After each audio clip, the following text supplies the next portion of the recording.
You will fail your way to greatness. Most people allow their fear of failure to outweigh their desire to succeed. When you're willing to fail again and again and again, when you make up your mind to become unstoppable, when you make up your mind to become a no matter what person, then that will then give birth to a part of yourself that you don't know right now.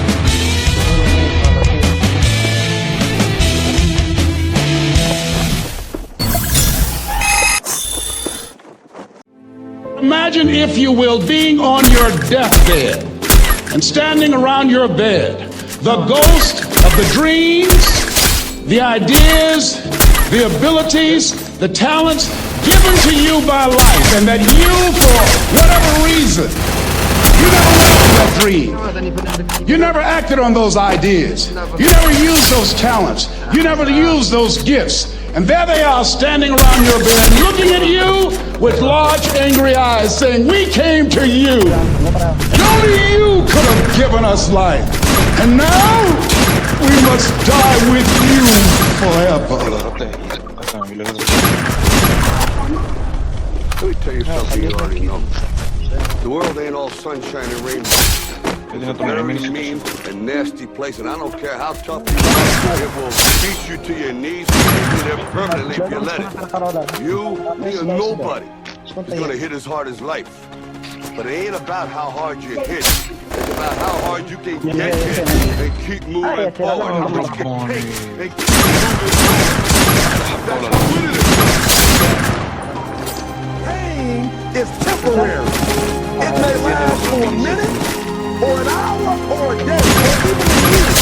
But eventually, it will subside, and something else will take its place. If I quit, however, it will last forever.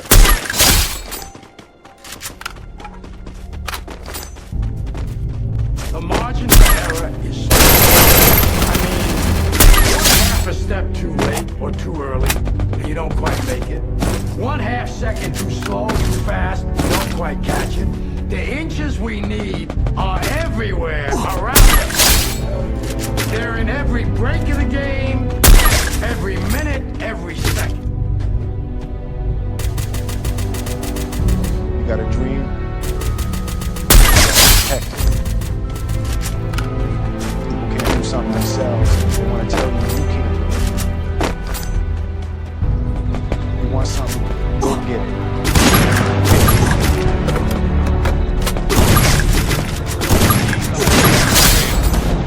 You can't always win, but don't be afraid to make decisions. You have to believe that something different can happen. He who says he can and he who says he can't are both usually right. Most of you say you want to be successful, but you don't want it bad. You just kind of want it. You don't want it badder than you want to party. You don't want it as much as you want to be cool. Most of you don't want success as much as you want to sleep. Our deepest fear is not that we are inadequate. Our deepest fear is that we are powerful beyond measure. It is our light, not our darkness, that most frightens us. Deep down, dig deep down, and ask yourselves, who do you want? No matter how crazy it may sound to the people. Make a choice. Like, you just decide what it's going to be, who you're going to be, how you're going to do it. Just decide. Why can't I be MVP of the league? Why can't I be the best player in the league? Why? Why can't I do that?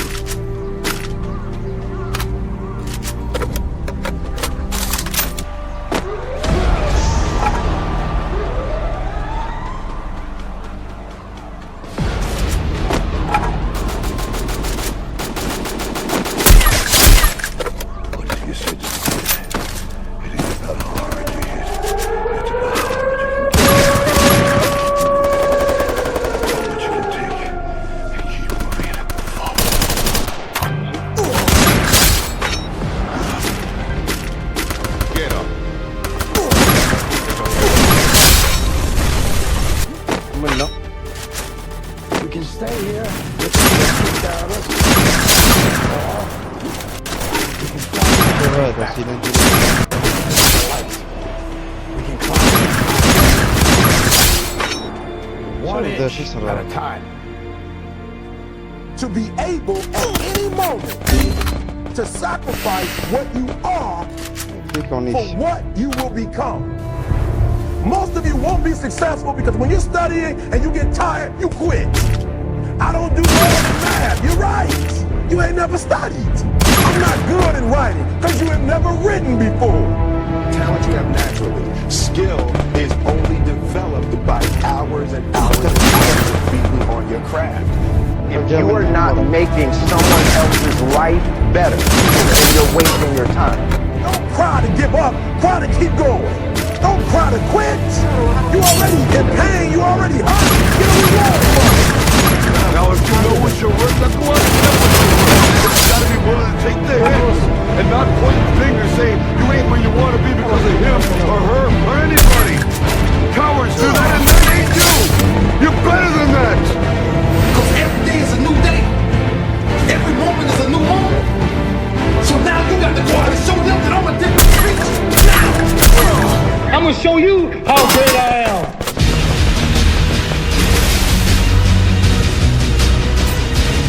The 17th chapter of St. Luke it is written, the kingdom of God is within man, not one man nor a group of men, but in all men, in you the people have the power to create machines, the power to create happiness. You the people have the power to make this life free and beautiful, to make this life a wonderful adventure. Now, what are you gonna do?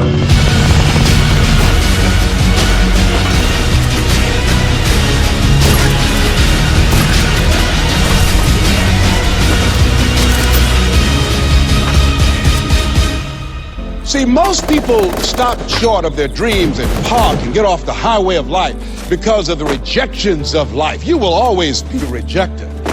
It's no big deal. Rejection is a myth. It's not like somebody says no and slap you. No, it's just, to me, know your vitamin. Get excited about the no. Why? Because every time someone says no, that brings you another step to a yes. You're getting closer.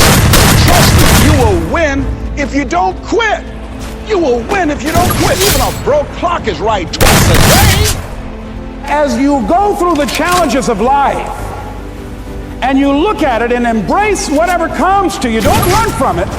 Step toward it. Don't try and duck it like most people do. See, most people want it easy. See, easy come, easy what? Easy go.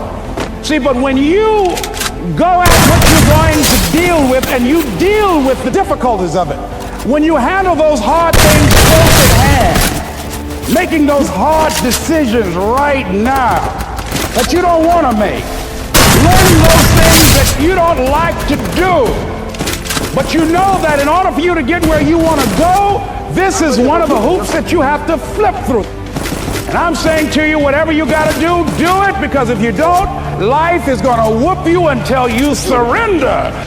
You have something that you brought to the universe, and that if you decide that my life deserves my developing, this is what I do well.